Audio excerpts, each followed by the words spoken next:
बिस्मिल्लाहिर्रहमानिर्रहीम। हम डिस्कस कर रहे थे ब्रांचेज ऑफ केमिस्ट्री को।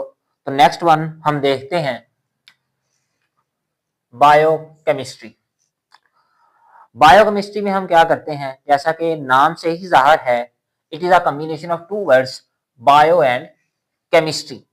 ठीक है, तो हम लिविंग थिंग्स के अंदर जो भी केमिकल प्रोसेसेस हो रहे हैं या जो भी केमिकल कंपाउंड्स, केमिकल सब्सटेंसेस मौजूद हैं, उनको हम जो है वो स्टडी करते हैं बायोकेमिस्ट्री के अंदर।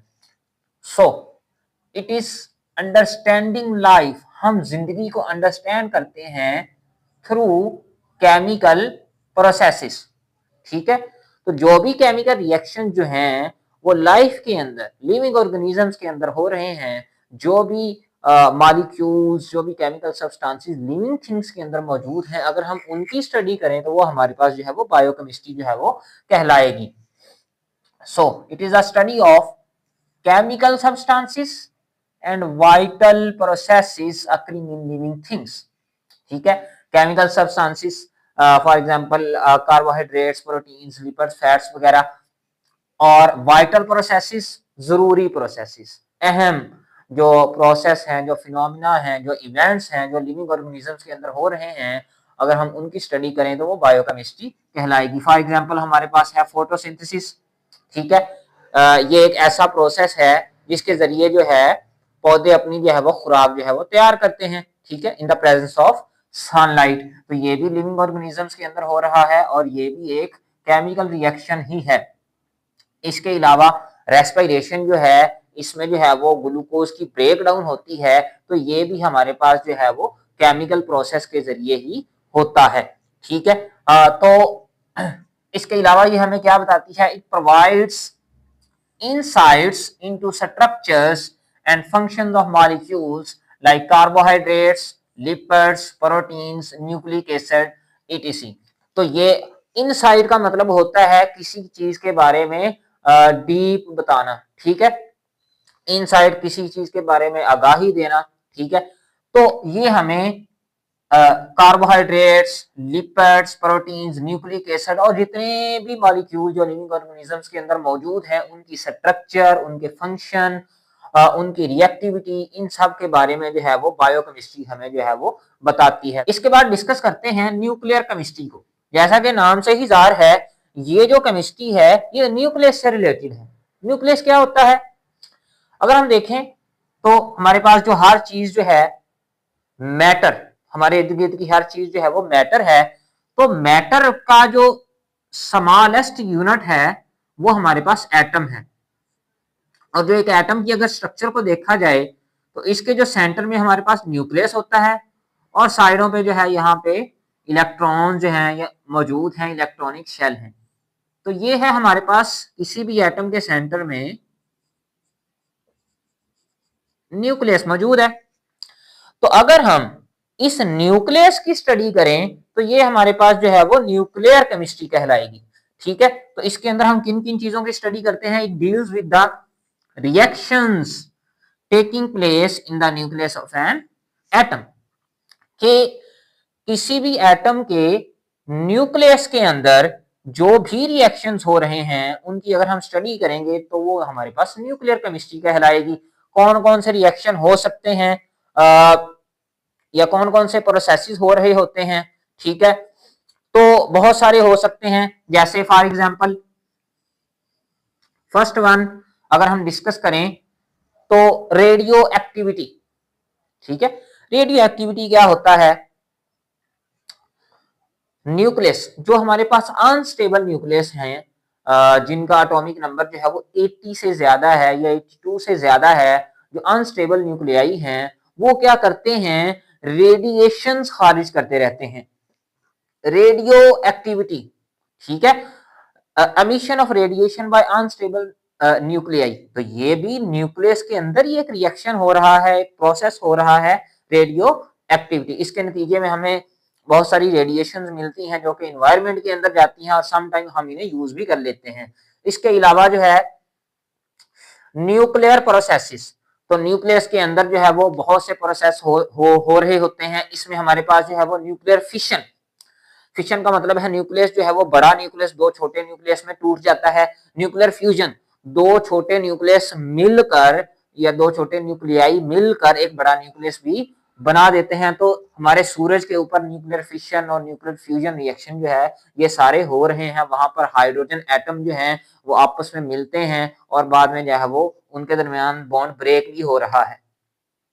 इसके अलावा transformations in the nuclei of atoms, तो ट्रांसफॉर्मेशन भी वही चीज है, इसको हम आसान लफ्जों में कि एक जो न्यूक्लियस है, एक बड़ा न्यूक्लियस वो ट्रांसफॉर्म हो रहा है, ब्रेक हो रहा है दो छोटे न्यूक्लियस में, या समटाइम ऐसा होता है कि दो छोटे न्यूक्लियाई मिलकर एक बड़ा न्यूक्लियस भी बना सकते हैं जिसे हम फ्यूजन रिएक्शन कहते हैं, या दूसरे लफ्जों में फिशन रिएक्शन भी हो सकता है, जैसे जिसमें एक बड़ा न्यूक्लियस दो छोटे न्यूक्लियस में टूटता है। तो ट्रांसफॉर्मेशन जो हैं आसान लफ्जों में न्यूक्लियस के अंदर जो भी रिएक्शन हो रहे हैं, चाहे वो फिशन रिएक्शन, चाहे वो फ्यूजन रिएक्शन या रेडियो एक्टिविटी, ठीक है, तो ये सारे के सारे प्रोसेसेस जो हैं इनको अगर हम स्टडी करें तो वो हमारे पास न्यूक्लियर केमिस्ट्री जो है वो कहलाएगी। इसकी एप्लीकेशंस को अगर हम देखें तो आजकल हम देखते हैं मेडिकल के अंदर बहुत ज्यादा यूज है, जैसे रेडियोथेरापी, कैंसर का इलाज किया जाता है with the help of radiations, ठीक है, तो ये एक बहुत बड़ी एप्लीकेशन है हमारे पास जो है वो न्यूक्लियर केमिस्ट्री की। रेडियो थेरापी, रेडियो का मतलब होता है रेडिएशन, थेरापी कहते हैं इलाज को। इसके अलावा हम जो है इलेक्ट्रिसिटी भी जनरेट करते हैं इन्हीं रेडिएशंस को यूज करते हुए, या इन्हीं फिशन और फ्यूजन रिएक्शंस को जो है वो यूज करते हुए हम जो है वो इलेक्ट्रिसिटी भी जनरेट करते हैं। तो ये सब जो है वो इसकी एप्लीकेशंस के बारे में है। तो ये था सारा न्यूक्लियर केमिस्ट्री के बारे में। नेक्स्ट हम देखते हैं पॉलीमर केमिस्ट्री। इसमें देखें तो सबसे पहले पॉलीमर्स क्या होते हैं।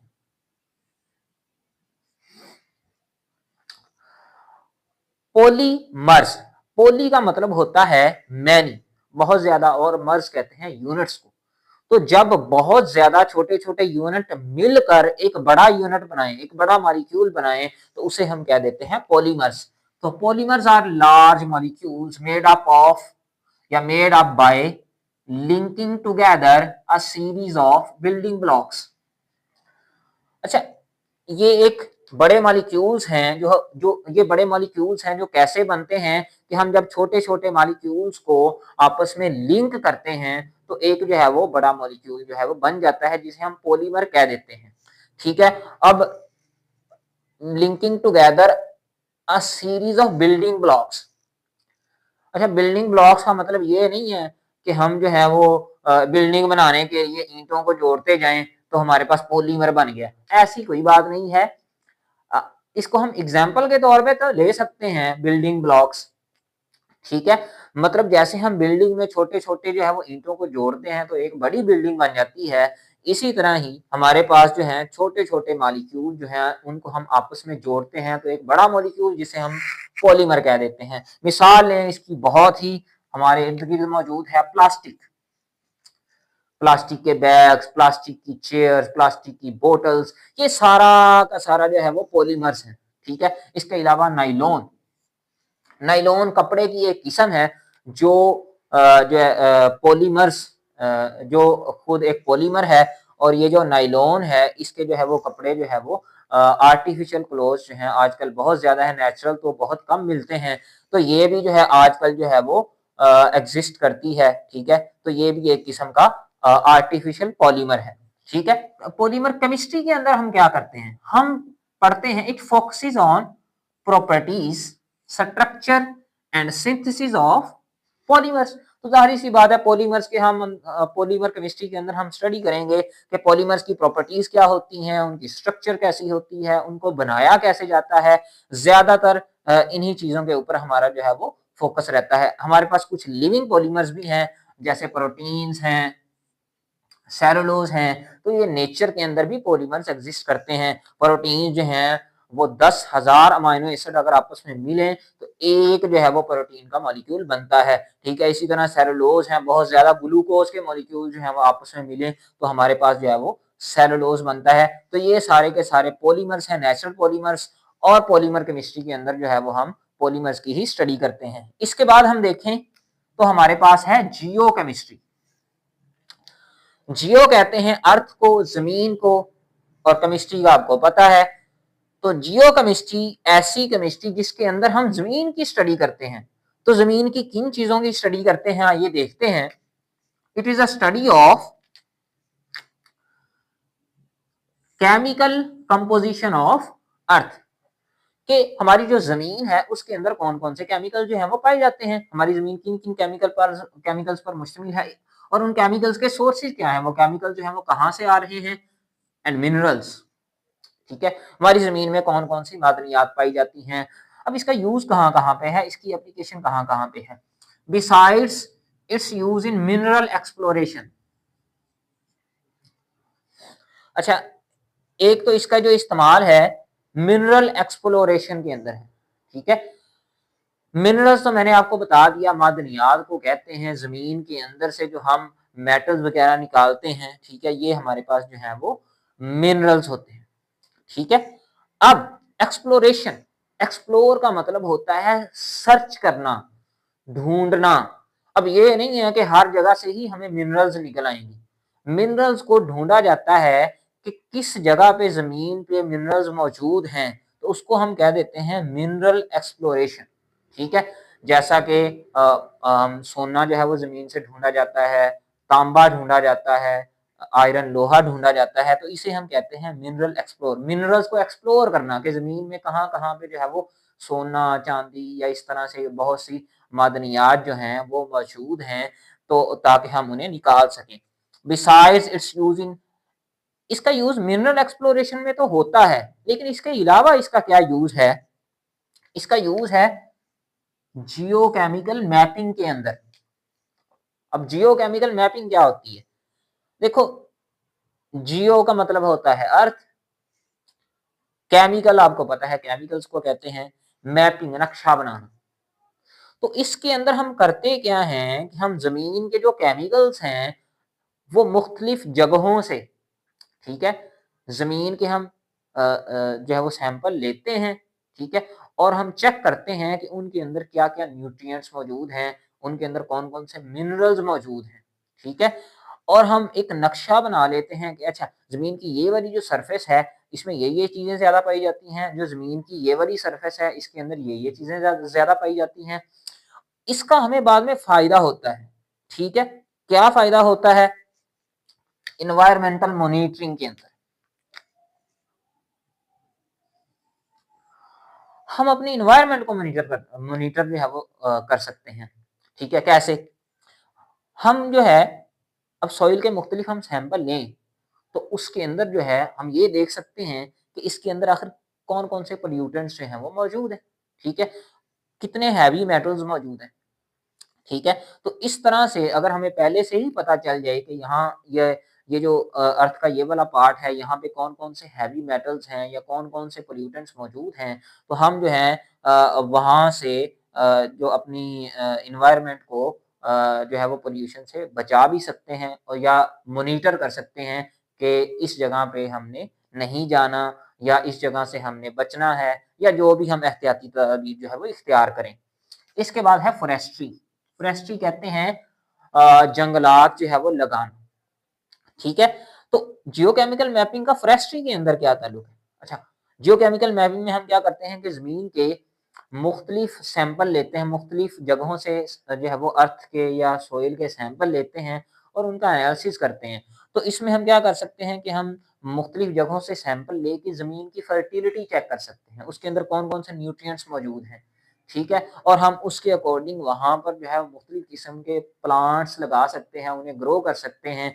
कि फॉर एग्ज़ाम्पल एक जगह हमने सॉइल का सैंपल लिया और हमने देखा कि यहाँ पर जो है हमारे पास जो सॉइल है इसमें कुछ न्यूट्रिएंट्स की कमी है। ठीक है, हम वो न्यूट्रिएंट्स जो है वो सॉइल को देंगे और हमारे जो है वो फ्रेश जो हैं, जो प्लांट्स हैं वो अच्छे से ग्रो करेंगे। लास्ट वन जो है जियोकेमिकल मैपिंग जो है, इसकी एप्लीकेशन है मेडिकल रिसर्च के अंदर भी है। मेडिकल रिसर्च क्या है, फॉर एग्जांपल हम ये पता चला सकते हैं कि सॉइल सैंपल्स लेकर जियो केमिकल मैपिंग करके कि यहाँ पर कितने हैवी मेटल्स मौजूद हैं, आर्सेनिक की कितनी मिकदार है। ठीक है, तो उसकी नतीजे में हम अपनी मेडिकल जो है वो रिसर्च जो है वो कर सकते हैं। वो कैसे कर सकते हैं, फॉर एग्जांपल एक इलाके के लोगों को बहुत ज़्यादा बीमारी हो रही है, ठीक है? तो हम ये पता च उस जो है वो सॉइल या उस इलाके के जो सॉइल है, उसके मुख्तलिफ सैंपल्स लेकर हम उन्हें चेक कर सकते हैं कि आखिर ये बीमारी क्यों हो रही है। तो हो सकता है वो बीमारी जो है उन्हें किसी न किसी हैवी मेटल के ज़्यादा इनटेक की वजह से हो रही हो, तो हमें कैसे पता चलेगा? हम जब जियोकेमिकल मैपिंग करेंगे, वहाँ पे सॉइल के सैंपल लेंगे और फिर वहाँ से हमें पता चल जाएगा कि इनमें हैवी मेटल्स की तादाद ज़्यादा है या नहीं है। तो इस तरह हम जो है वो मेडिकल रिसर्च भी कर सकते हैं। तो ये था हमारे पास जियोकेमिस्ट्री के बारे में।